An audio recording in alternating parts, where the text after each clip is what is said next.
Hello everyone, আসসালামু আলাইকুম। কেমন আছো তোমরা সবাই? আশা করি তোমরা অনেক ভালো আছো। আমি আল্লাহর রহমতে অনেক ভালো আছি। তো প্রতিদিনের মতো আজকেও আবার একটা নতুন ভিডিও নিয়ে আসলাম। তো দেখতে থাকো তোমরা আমার চ্যানেলে, তোমাদের অনেক স্বাগতম। আর তোমরা যারা এখনও আমার চ্যানেলটাকে সাবস্ক্রাইব করো নি, তো প্লিজ তোমরা সাবস্ক্রাইব করে দিও। যারা করে দিয়েছে তাদেরকে অসংখ্য ধন্যবাদ।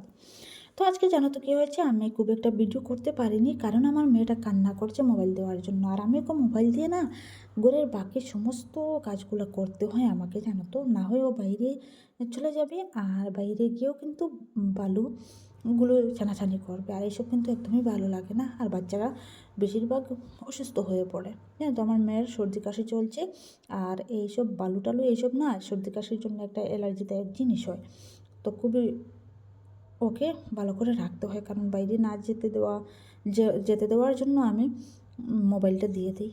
তো এখানে দেখো আমি রান্না করছি ফুলকপি, আলু, টমেটো আজকে। তারপরে একটু মাংস রান্না করব। আর জানো তো আমি মহা একটা বিপদে পড়ে আছি, কারণ আমার মেয়েটা জানি না কি হয়েছে, ওর স্কুলে যেতে একদমই চায় না, একদম স্কুলে যেতে চায় না।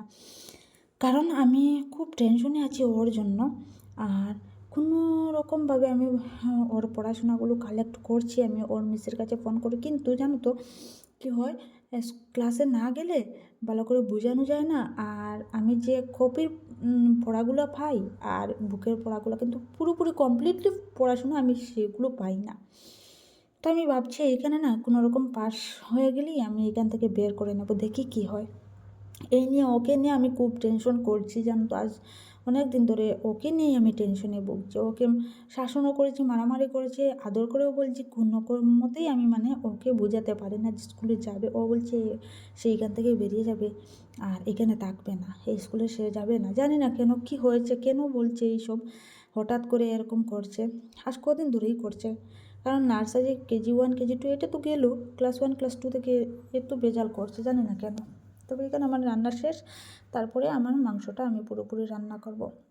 আর এসে পাপাও চলে গেছে সকাল সকাল।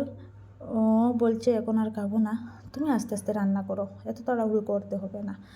আর চলে গেছে, হয়তো এসে যাবে, কারণ ওর ম্যাডাম আজকে কলকাতা চলে যাবে, তাই ওনার বোন একজন কলকাতায় থাকেন।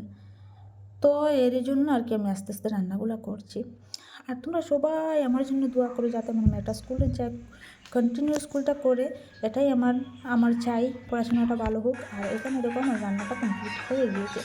আজকের ভিডিওটা এখানে শেষ করছি। ভালো লাগলে আমার পাশে থেকো, আর আবার দেখা হবে না একটা